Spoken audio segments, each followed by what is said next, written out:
Êtes-vous dans une saison de votre vie où le ciel semble silencieux? Vous priez, vous criez, vous attendez, mais la seule réponse que vous percevez est l'écho de votre propre voix. Ce silence peut être assourdissant, n'est-ce pas? Il peut semer le doute, nourrir l'anxiété et vous faire demander « Seigneur, m'as-tu oublié? M'entends-tu encore ?» Vous regardez peut-être une situation qui ne change pas, une maladie qui persiste, une porte qui reste fermée, et le silence de Dieu pèse lourdement sur votre cœur, comme une brume épaisse qui vous empêche de voir le chemin. Vous vous sentez peut-être seul dans votre barque, au milieu d'une tempête, et celui qui peut calmer les vents semble dormir. Cette expérience n'est pas un signe d'abandon. C'est une invitation à un niveau de foi plus profond. La réponse ne se trouve pas dans le bruit, mais dans la confiance que, même dans le calme le plus absolu, le Créateur de l'univers est à l'œuvre. Il existe une prière, une posture de cœur, qui transforme le silence douloureux en une attente pleine d'espérance.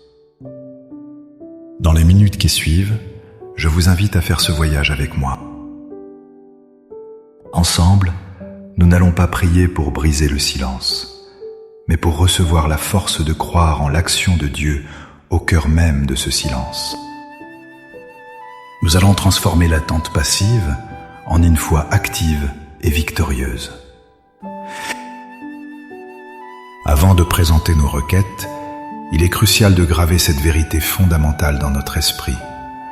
Le silence de Dieu n'est jamais synonyme d'inaction. Dans toute la Bible, les plus grandes œuvres de Dieu ont été précédées par des périodes de silence apparent.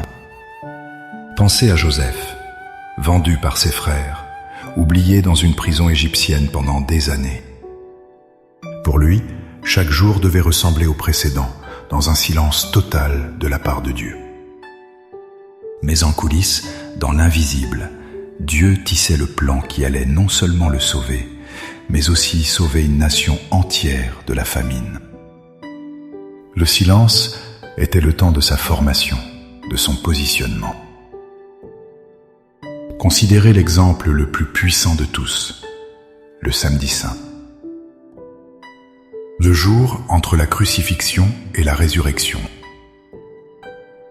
Imaginez le silence qui régnait dans le cœur des disciples. Leur espoir était mort, leur maître était dans un tombeau. C'était le silence le plus assourdissant de l'histoire de l'humanité. Mais que se passait-il réellement dans ce silence? Le miracle des miracles était en train de s'accomplir. Dans le silence du tombeau, Jésus-Christ était en train de vaincre la mort, l'enfer et le péché. Le silence n'était pas la fin de l'histoire. C'était la scène où se préparait la plus grande victoire. Ainsi, notre foi ne repose pas sur ce que nous voyons ou entendons, mais sur le caractère immuable de notre Dieu. Notre prière aujourd'hui n'est donc pas une plainte contre le silence, mais une déclaration de foi en celui qui opère des merveilles dans le secret. Maintenant, avec une foi renouvelée par cette promesse, élevons nos cœurs vers le Seigneur. Peu importe où vous êtes, trouvez un endroit calme. Laissez ces paroles devenir les vôtres. Priez avec toute l'honnêteté et la sincérité de votre âme. Père céleste, souverain du temps et des circonstances, je viens devant toi aujourd'hui, non pas avec la force de ma foi, mais avec l'honnêteté de mon cœur. Je reconnais que je suis dans une saison où ton silence pèse sur moi.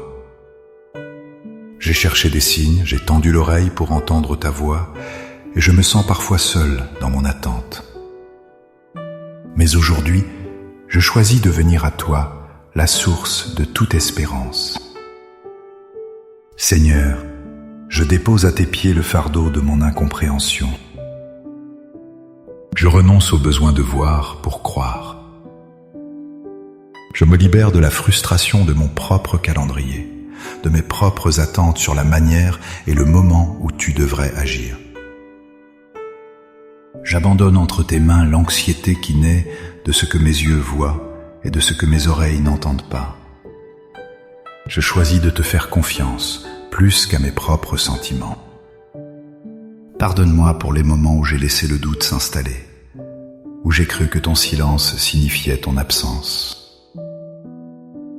Père, aujourd'hui, par un acte de ma volonté soutenu par ton esprit, je proclame la vérité de ta parole sur ma situation.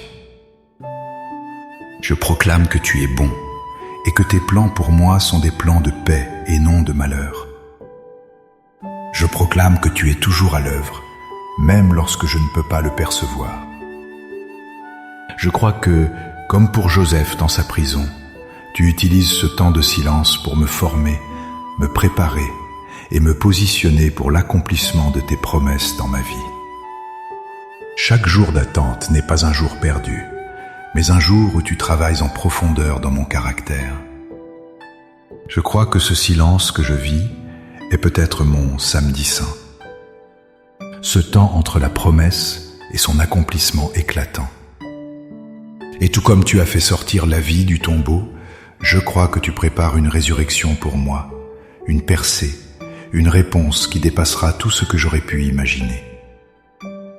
Ouvre les yeux de mon cœur, Seigneur, pour que je puisse voir au-delà du visible.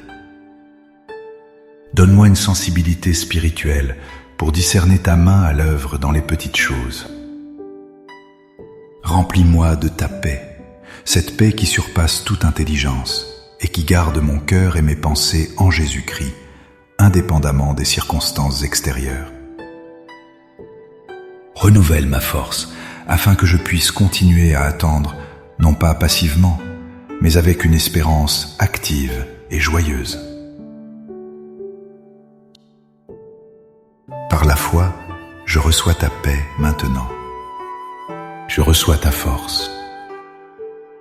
Je choisis de louer ton nom, non pas pour la réponse que j'attends, mais pour qui tu es, un Père fidèle qui n'abandonne jamais l'œuvre de ses mains. Je te remercie d'avance pour ce que tu es en train de faire dans le secret. Je place toute ma confiance en toi. Au nom puissant et victorieux de Jésus. Amen. Le voyage de la foi se vit souvent dans les vallées silencieuses, pas seulement sur les sommets bruyants des miracles visibles. Cette saison de silence n'est pas votre destination finale. C'est un passage nécessaire pour forger en vous une confiance inébranlable. Tenez bon. Il est fidèle. Si cette prière a encouragé votre cœur et ravivé la flamme de votre foi, n'hésitez pas à aimer cette vidéo et à la partager avec quelqu'un qui en a besoin, quelqu'un qui attend peut-être aussi dans le silence. Abonnez-vous pour continuer à grandir ensemble dans cette marche de foi. Pour sceller cet acte de foi dans votre cœur, écrivez dans les commentaires « Seigneur, je crois que tu agis dans mon silence ». Chaque commentaire est une déclaration puissante, une graine de confiance plantée dans la terre de votre avenir. Que le Dieu d'espérance vous remplisse de toute joie et de toute paix dans la foi, pour que vous abondiez en espérance par la puissance du Saint-Esprit. Soyez bénis.